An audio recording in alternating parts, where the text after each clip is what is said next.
Welcome to the Melbourne Property Podcast, hosted by Sky and Lindsay Hammer from Convergence Buyers Agents, your local property experts.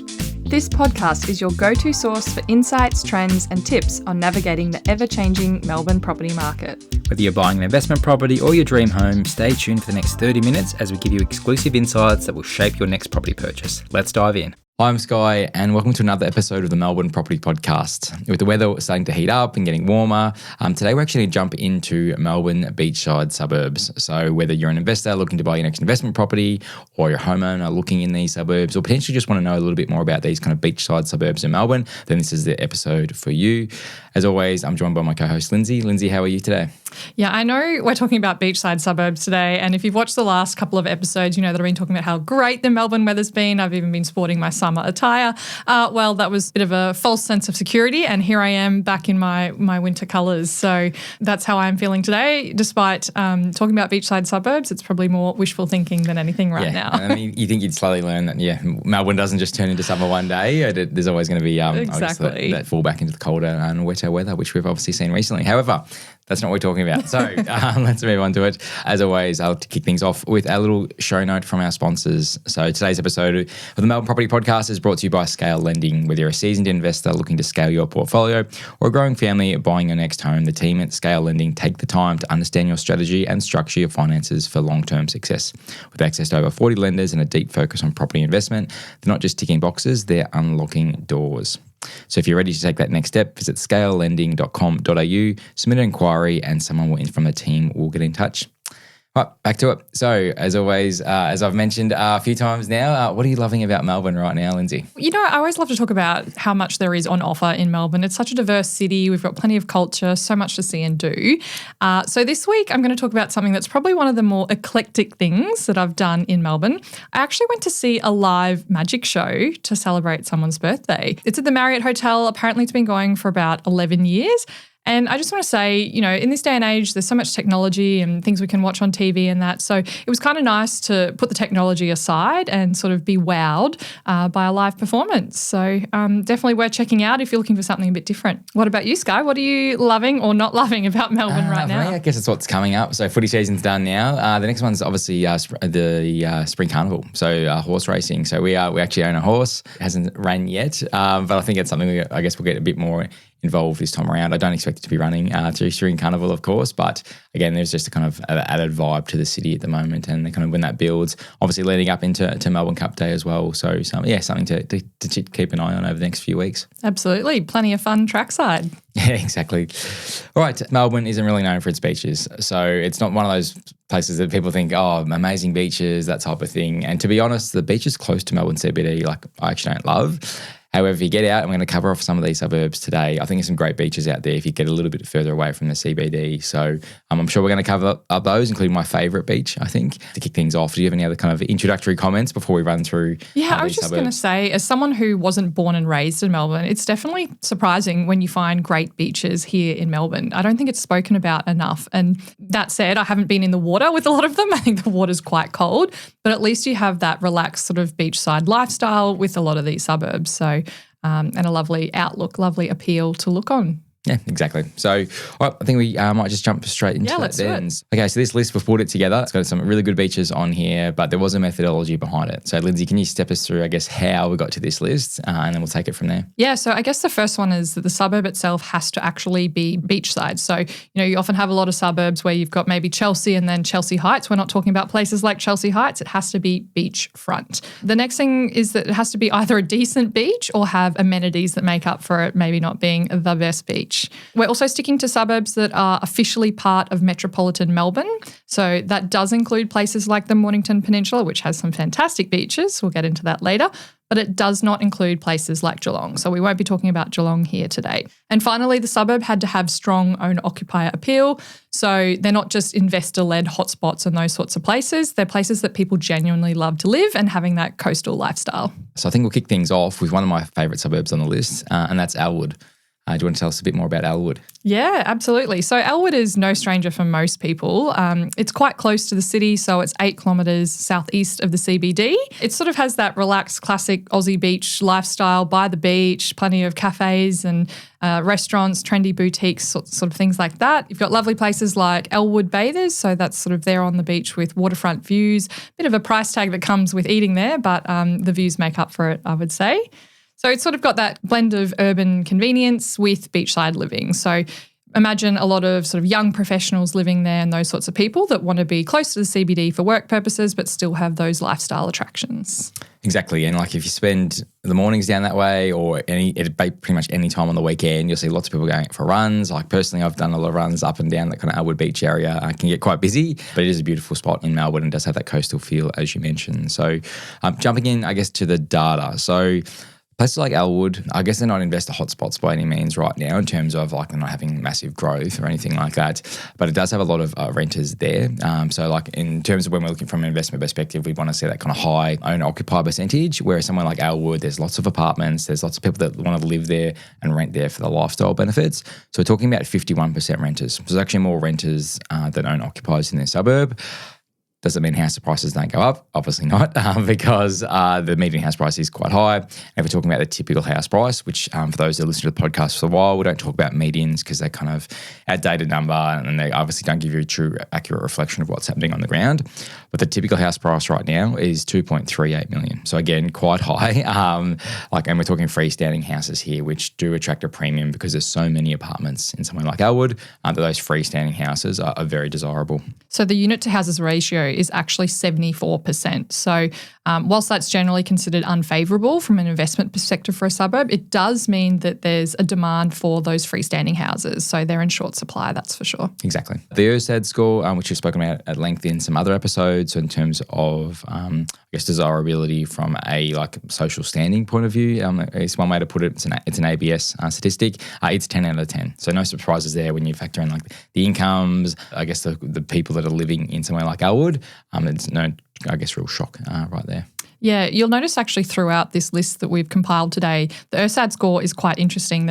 Most are on that higher end. So you can definitely see the sorts of people that are attracted to that or can afford that coastal lifestyle. Yeah, exactly. I might talk a little bit about the sort of houses and architecture in Elwood. So it's definitely known for having those Art Deco style buildings and apartments and plenty of leafy streets as well. You've got parklands there as well as the beach, which are great amenities for local residents. As I said, there are quite a few apartments, but that's also because it is close to the CBD. It's attracting those sorts of people that want to be able to commute, and so a higher density for the population there. So as I mentioned, the typical house price was 2.382 million. It's actually down about 0.5% over the last 12 months, which is essentially not much movement at all. But from a data perspective, days on market's at 66, which is obviously a lot higher than most suburbs that we're buying in right now. But I guess not uncommon for these kind of beachside, inner city suburbs of Melbourne right now. There are a lot that are sitting up over 2 months. So again, not too surprising, to be honest, to see that. Vacancy rates at 3%, which again, when you've got so many kind of renters in a suburb, 3% sounds about right in the current market because most places are sub 2, sub 1%. And we've got a lot of freestanding houses, but for someone like this where there are lots of rentals, particularly 1-2 bedroom apartments, it's not a surprise to see that kind of higher vacancy rate. Supply though, still really limited, 0.54% stock on market. Again, it's like a lot of metro Melbourne, there's just not much stock. And we speak to agents in quite a few locations, and that kind of spring selling season really hasn't taken off at all yet. There's obviously usually September, October, leading into November. There's just lots of people bringing listings to market. That's just not happening. It is in a couple of suburbs, but generally speaking, listings are still really low at the moment. So it's one of those things to keep in mind that if you do list a good quality property in Elwood right now, there's not too many others. So you are probably going to get quite a good price for it as well. And those building approvals, I can see here, it's at 0.81%. So again, not a lot coming to market in the future. Yeah, and for these kind of inner ring and probably most of the suburbs to talk about today, those building approvals are going to be really low just because not many people are building anything at the moment, except for maybe on the fringes of Metro Melbourne, whereas, you're not going to see 50, 100 new houses pop up in somewhere like Elwood, that's for sure. What sort of buyer would this suit? Would you say this is more geared to owner-occupiers or investors? Who are you looking at for these sorts of suburbs? Yeah, this is like a classic kind of owner-occupier suburb, whether that's apartments or houses, or we see lots of people looking to buy here for those lifestyle amenities. We do see, though, we've actually had a few people reach out recently, clients who actually live in Elwood and they rent there, but they're looking to buy. So they're looking to buy elsewhere. So they kind of maybe live there, they're going to either sell the place they're in, rent it out, or maybe they were just renting, but are now looking to buy further out of the CBD just to get more space. We see this kind of classic move into suburbia play we see happen quite a bit. So I think that's kind of the demographic there. All right, let's move on to suburb number 2. We're going to be talking about Edithvale. So Edithvale is located 28 kilometres southeast of the CBD. And obviously all of the suburbs on this list are known for their beaches, but I have to say Edithvale definitely has one of Melbourne's best beaches. So very much like crystal clear waters, white sand. It's a great little hidden gem there. It is a quieter suburb, so it doesn't have those large shopping centres like big Woolworths and things that nearby Chelsea has. So that does mean it's sort of got a slower pace and probably less crowded. Very family friendly as well. So Edithvale definitely made it onto this list for some of the best beachside suburbs in Melbourne. It's well serviced by public transport. You've got the new Edithvale station there, and it's on the Frankston line. So you've got easy access into the CBD or south to Frankston if you're going in that direction. It does also mean, though, that it's easy for pedestrians to get to Edithvale and make their way to the beach. Within 5 to 10 minutes, you can be right on the beachfront. Yeah, that whole kind of stretch down, I guess, before you get into Frankston and surrounds and Seaford, but like there's that kind of little coastal pocket. We got like Edithvale and a few other suburbs like Chelsea and others where they can kind of basically just get off the train and walk to the beach because they're tiny suburbs. They're all really small. Like I think what's the population, like 6,000 people, if that. So it's just one of those things that like, yeah, it looks small and like during the week you basically have a private beach. However, I think on weekends, particularly during summer, that does get a lot busier, that's for sure. Yeah, so like you said, it's only a small suburb, about 6,000 population, and it covers around 2 square kilometres, so a small area that we're talking about there as well. We've got Aspendale to the north and Chelsea to the south. On the renter-to-owner ratio, the suburb has 25% renters, which is sort of within that sweet spot when we're looking for that owner-occupier appeal. The ERSAD score is 9 out of 10. So as I mentioned earlier, we're sort of seeing a lot of the ERSAD scores here on the higher end with these beachside suburbs. And the crime score as well is really good at 10 out of 100. In terms of sort of where to be buying, obviously the beach side of the Nepean is where I guess most people would want to live, but that comes with a price tag. Some things to look out for as well are sort of flooding in those areas, being close to the water there as well. I guess a few other things I always like to point out when we're looking at these really owner-occupier driven suburbs are sort of my favourite places to eat, drink, and that sort of lifestyle side of the equation. For coffee, my pick would be the Edithvale General Store. And in terms of where to have a lunch or that, I'd definitely recommend going to the Nook. That's on the highway there, and they do a great toasty. Very good. All right, so let's jump into the data now. So typical house price, we're dropping down a fair bit from Elwood. We're at $1.38 million. So again, say more affordable. You're obviously a lot further away from the CBD, which is making up for some of that kind of price. Arguably, I would say this is a better beach in terms of just taking the beach for what it is. It doesn't have the amenities and stuff like Elwood does, but it's just a really nice beach, a really quiet beach as well. So again, sorry, getting sidetracked from the data. So in terms of our rental yield, which we didn't touch on for Elwood, but I think it's around that kind of 2.8, it's into the 2s. Rental yield's at 3%, so really tight from a rental perspective. Typical house price for Edithvale is $1.38 million, so a lot cheaper than Elwood. But it is obviously a lot further from the CBD, which kind of attributes a lot of that kind of, I guess, price reduction. At the days on market, they're at 20. So we're not talking 60 plus. We're not taking over 2 months to sell a property. We're talking less than 1 month, which again, we're seeing that kind of, it's the start of that kind of push into Frankston and surrounds where there's just very limited supply and really strong demand, which is why properties are getting snaffled up quite quickly down that way. Vacancy rate also quite healthy at 1.78%, which is obviously less than what it was in Elwood, and supply 0.35% stock on market. So again, really tight, very limited listings for these beachside locations. And what sort of buyer would you see buying in Edithvale? Good question. Like, it's not somewhere we're buying actively for investor clients, and I probably wouldn't recommend it just at this point in time. You're going to get good growth over the long term, but again, the yield, when you're putting in that kind of 1.3, 1.4, and getting a kind of 3% yield. There's just better options out there at the moment. So I think, to be honest, like big for downsizers, you see a lot of downsizers, retirees kind of moving into these suburbs. We had someone reach out recently doing exactly that. They lived close to the CBD, were cashing out of that and just wanted that kind of lifestyle play and somewhere to live for the next few years. So, I think that's the kind of suburb that I kind of pencil it in for. Okay, moving on to suburb number 3, we've got Williamstown, located 8 kilometres from the CBD, and theoretically it's just a 15-minute drive. So the town of Williamstown, it's a historic port city. The locals refer to the beach as Willie Beach, and it's actually a really great beach because it has views of the city skyline. So imagine, New Year's Eve fireworks would be phenomenal. It's sort of got that old country town feeling, but with a beach, marina, and those skyline views. I would say it's sort of quite sought after amongst retirees as well. So definitely more of a relaxed feel about it. Yeah, definitely. And I think that'll be a general trend across a lot of these suburbs, like lots of interest from retirees and kind of coastal, I guess more chilled out vibes than a few other suburbs that we've covered off previously. So from a data perspective, again, we're at 1.62 million in terms of median house price.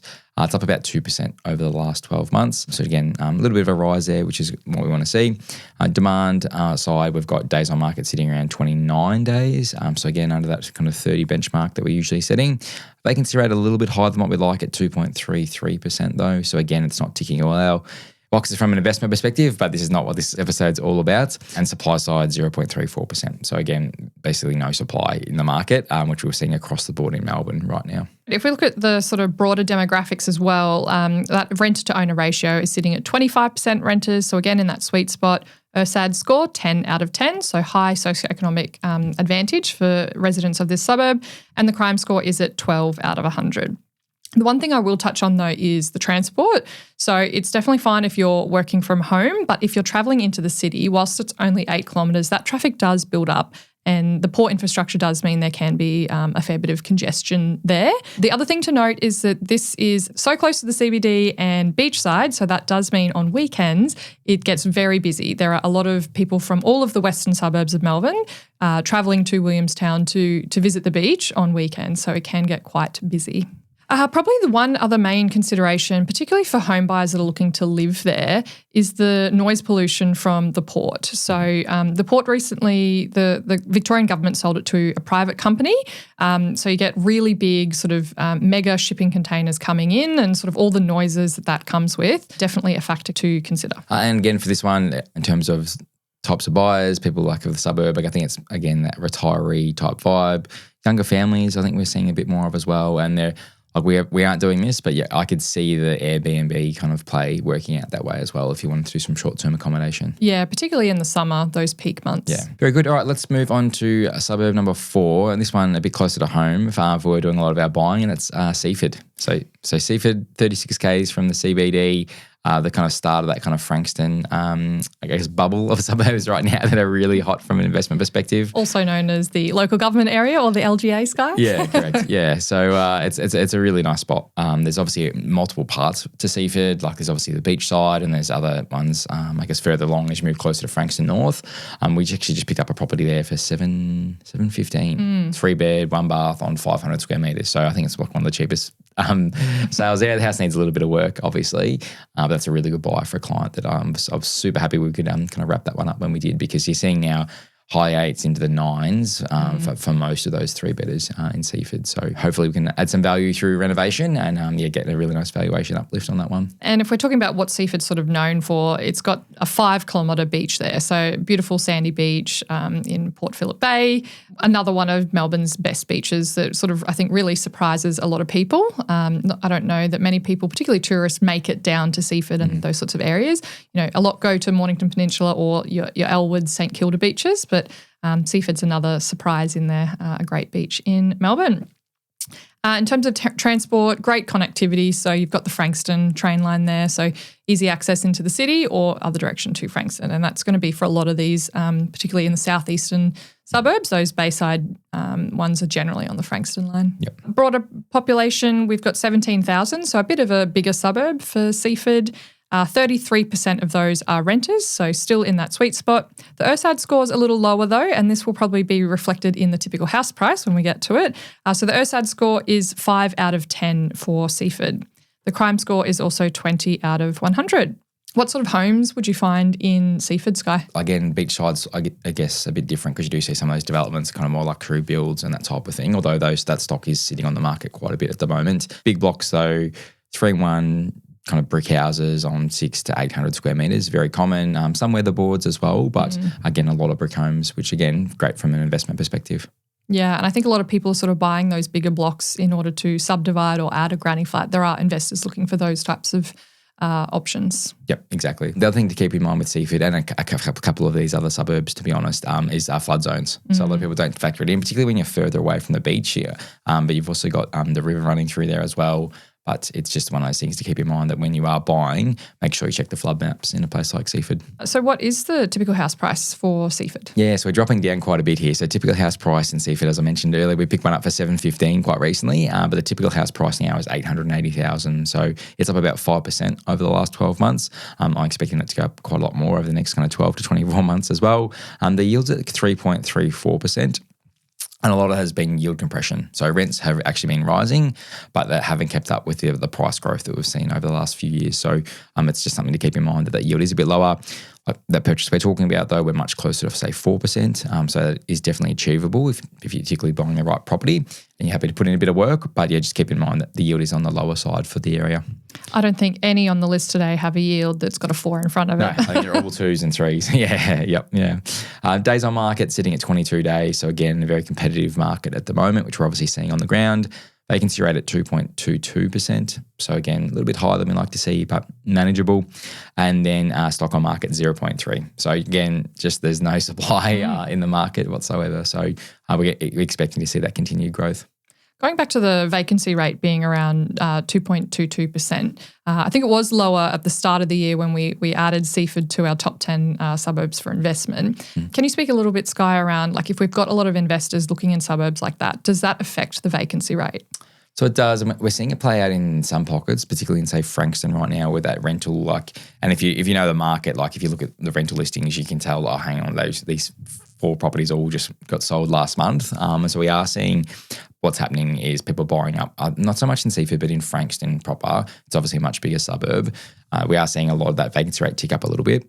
So it just didn't get crunched into like 1%, like a lot of other suburbs. It's been hovering around that 2% for a while. So it's not a suburb where you go in, buy a house, and you've got 400 people applying, going through and applying for rentals. It is a bit slower than that, and it might take a few opens to actually get tenants. So just keep that in mind as well, that it's not, Seaford's okay, but yeah, generally speaking, when we have lots of those investors coming in, they're kind of holding the vacancy rate up a bit higher because just more people are looking to get, I guess, tenants. And more investment properties as opposed to owner-occupiers. Yep. Yeah.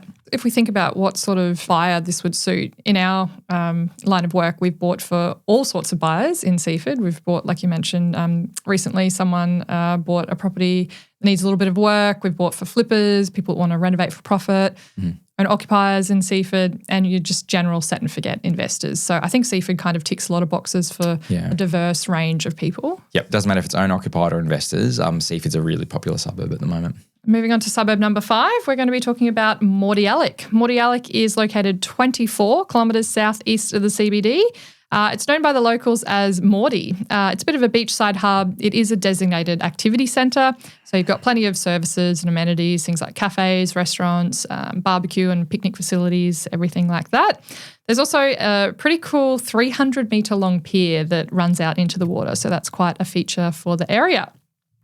Again, great connectivity on the Frankston line into the city. That train station is also currently being updated and renovated, so it'll be a lot better once that's finalised because they've sort of only got one-way traffic at the moment. Yep. Yeah, there's lots of hold-ups on weekends and that type of thing, running buses instead of trains and all that kind of stuff. So hopefully that gets sorted quickly and then it stop the delays for everyone, I think. On to the demographics. So population for Mordialloc is just short of 9,000 people. 30% of those are renters, so still in that same sort of spot. In terms of the units to houses though, so we've got 53% of units. So there are more units than there are houses in the suburb. The URSAD score, 10 out of 10, and the crime score is 16 out of 100. I'm just going to make a little bit of a side note here in terms of lifestyle, food and drink. I think my pick would have to be La Cabra. I don't know if you've been, Sky, but they do an awesome $12 lunch special. I have been. So you can get a burrito for $12 and I highly recommend going to the suburb just for a burrito. What's the hotel? It's just the Morty. The Morty, yeah. The Morty, yeah, that's good. Like Bridge Hotel. The Bridge, yeah. Just on the water there. It's actually really nice. I'm taking the kids there a few times. Yeah, they've also got a lunch special. Right. Very good. Okay, now jumping into the data, that's enough about food. Typical house price, $1.44 million. It's up about 2.3% over the last 12 months, very consistent with a lot of these other suburbs. The yield is that lower side of 2.7%, so that it is obviously on the lower end of what we would be hoping for in a property, particularly in Melbourne, but again, it's consistent with these beachside locations. The days on market sitting around 42, so again, a little bit higher than what we'd like to see, but that vacancy rate is sub 2% at 1.96. So ticking a lot of boxes, and again, it feels like I'm on repeat, but stock on market at 0.25%. So again, like lots of other suburbs, particularly these in-demand beach suburbs, it's just no supply, and it's very hard to pick up a property here at the moment.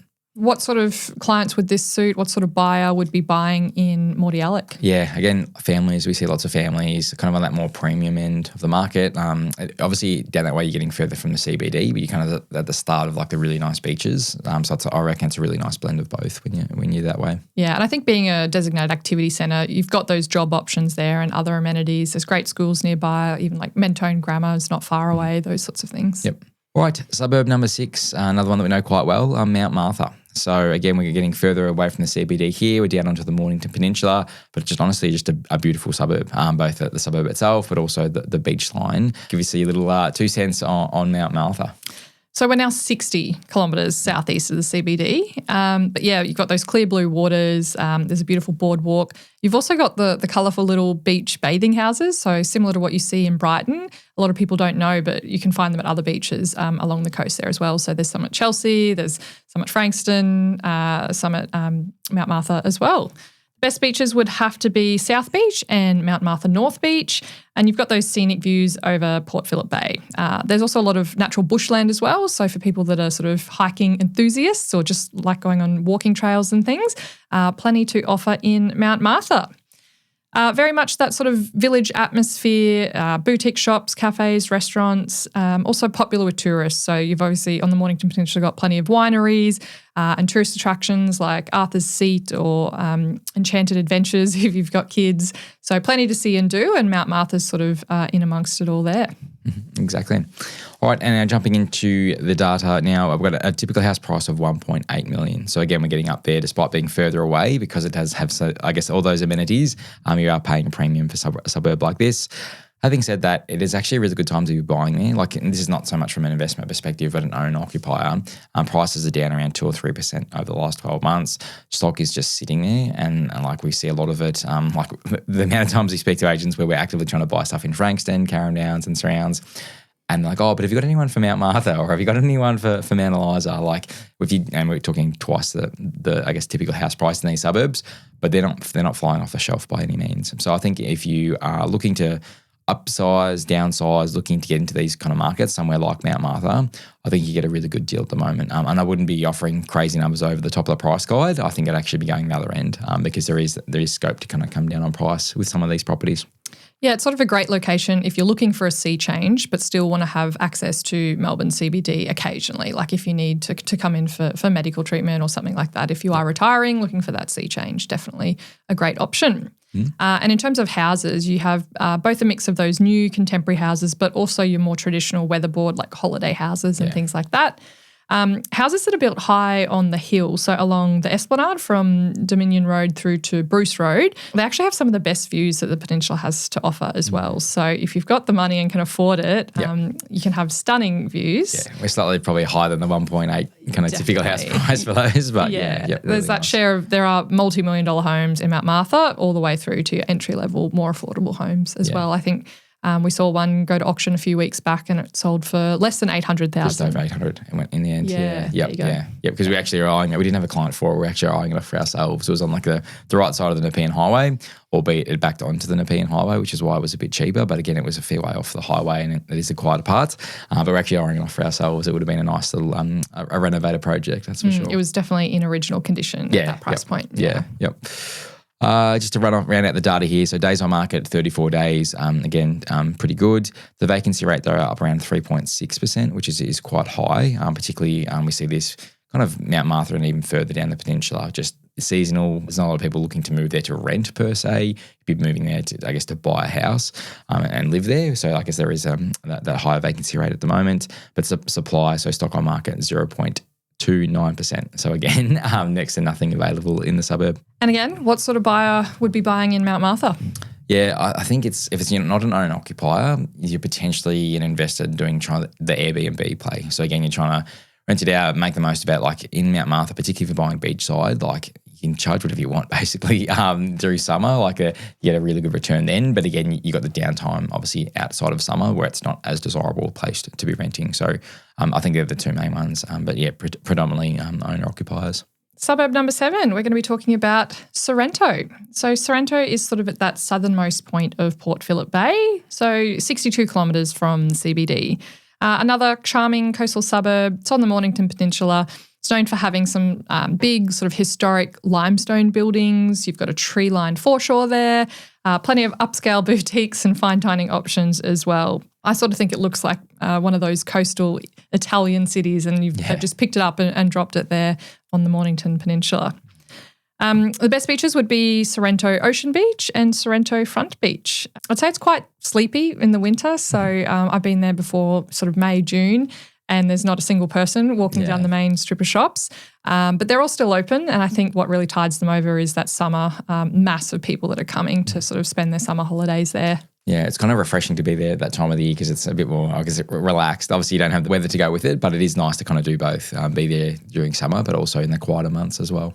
Yeah, and I do have a recommendation. So the Aurora Bathhouse is there, and when I went last in the winter, it was to go to Aurora Bathhouse. It's a phenomenal experience. So it's like a 12-step bathhouse ritual and definitely a bit of a splurge, but if you've got a big birthday or something coming up, highly recommend. And going in the winter when you're going in a warm bathhouse and there's not many people as well, so you're not paying too much for accommodation and things like that. Mm-hmm. And what about food and beverages? What have you got there? Bistro Elba, sort of a small French boutique wine bar, great food, great wines overall, love it. There are a few of the sort of more well-known iconic establishments like the Hotel Sorrento and those sorts of ones. So typical house price, we're at 1.67 million, which is actually a bit lower than I expected, to be honest. And it's down 13% over the last 12 months. So wow. We do see this quite a lot. I think it was the Herald Sun or someone just put an article about it as well, just in terms of the price falls in Sorrento. And that market, it does move a lot. So you obviously get the massive 20-25% capital growth in a year type suburb, but then you also get the falls. And again, we're talking a lot of this is driven by the larger properties. So like the $10, $20 million properties that you see down there, like there's obviously a lot of fluctuation in those. So when times are great, they're flying. When times aren't so great, you do see a kind of a pretty sharp pullback in prices. Very good. What about on the demand side? Yeah, so from the data perspective, days on market sitting around 38. So again, a little bit higher than what we'd like to see. The vacancy rate though at 0.8%, which again, this has surprised me to see this because I didn't think it would be so tight.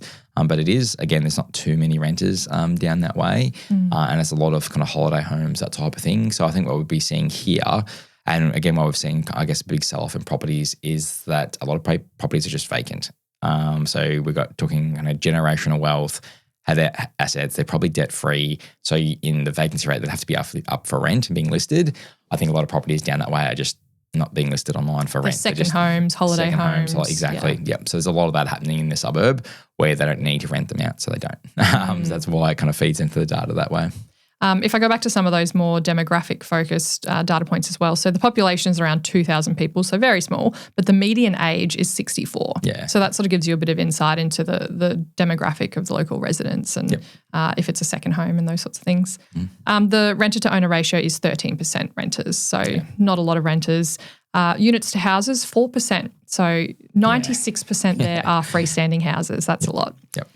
OSAD score, no surprise, 10 out of 10. Yeah, no shock to see that. And then from the supply side, 0.16% stock on market. So again, basically no stock in the market. And in terms of who this suburb is kind of known for, retirees, holiday homes, that kind of vibe. That's kind of, I guess, who to expect. We're not doing a lot of buying there at the moment, to be honest. But I think times change, and when the kind of market picks up again, there'll be people looking to buy those holiday homes, that type of thing. So the only other comment I had for somewhere like Sorrento is the impact of the land tax. Obviously, the introduction of all the change to the land tax over the last couple of years. Some of the properties down there, we're talking tens of thousands of dollars a year just to hold on to the property. And then you factor in on top of that the vacant land tax as well. So the fact that the property, if it's left vacant, you pay an additional premium. That would be, again, thousands of dollars. So it's no shock to see kind of the price falls that we've seen, because people maybe who aren't sitting on debt-free properties down there have definitely sold off over the last few years. Okay, and our last suburb on the list today, suburb number 8, we are talking about Altona. Altona is 16 kilometres southwest of the CBD. Again, got that laid-back lifestyle, strong sense of community. There's a mix of residential, recreational and industrial areas, and quite a diverse range of residents. Yeah, so we're well away from the Mornington Peninsula now, out the other side of Melbourne, and the house price is somewhat reflective of that. So despite being a lot closer to the city, you don't have those kind of amazing beaches, amenities and that type of thing. So the typical house price now is at $1.23 million. It's down a little bit over the last 12 months, but that yields at 2.45%. So again, the median rent or the typical rent's $585 a week. On a 1.2 purchase price, you're not getting the yields, I guess, to build out a sizable portfolio. But again, from an investment perspective, it's probably not somewhere we're considering this. This is all about kind of the beachside play here. So days on market sitting around 49, again, quite high. Vacancy rate at 1.9%, so sub 2%, which is great. But stock on market, again, very low, 0.45%. So nothing new with this suburb, and it remains consistent of what we've seen across all the other suburbs as well. Yeah, in terms of the demographics, population's at 11,000 people, 31% of which are renters. Ursad, 9 out of 10, very consistent across this list, other than Seaford, which is at that more affordable price point. The crime score for Altona is 12 out of 100. I can see here that building approvals are at 1.17, so that's probably the highest on this list here. So maybe a little bit more stock coming in the years to come. Yeah, but nothing to be too concerned about there. It's still quite low. Yeah. Are there any other considerations buying in Altona? Look, nothing that jumps out at me. Like there's different suburbs, like there's Altona North, which also has, I guess, higher social housing. So I'd be a bit more mindful of that. But again, that's not beachside. So we're talking just Altona here. But that'd be the main one I'd probably have. Yeah, I think there's also a few sort of factories nearby and things like that might have noise pollution or just general like chemical pollution and things like that. But also some of the social housing in the suburbs referred to as like the birdcage estate. So you can get higher numbers of social housing there. So just another thing to be mindful of when you're purchasing. Very good. All right, that is our 8 beachside suburbs. Some of those I think will be new to our listeners. Others, if you're, I guess, a Melbourne resident, you should probably know most of those. There's no real big surprises there. We try to cover off the west, we try to cover off the southeast, and obviously push down into the Mornington Peninsula as well. Any big takeaways from that for you, Lindsay? Oh, it's making me want to move beachside, I think. Edithvale maybe ticks a lot of my boxes. What about you, Sky? Edithvale or Mount Martha? Actually, no, and Elwood. I do really like Elwood. I still spend quite a lot of time. We're there again over the weekend. So I'd say Elwood, particularly through summer, would be probably my pick of the bunch. Very good. All right. Well, hope you enjoyed our episode on beachside suburbs as we move into the warmer months. That's a wrap for this episode of the Melbourne Property Podcast. Just a reminder that this information is general in nature and should not be considered financial advice. If you'd like to discuss your personal situation, book a discovery call with the team at Convergence Buyers Agents. Our link is in the show notes. If you learned something from this podcast, hit subscribe and never miss your fortnightly dose of Melbourne property insights. Catch you next time, and happy house hunting.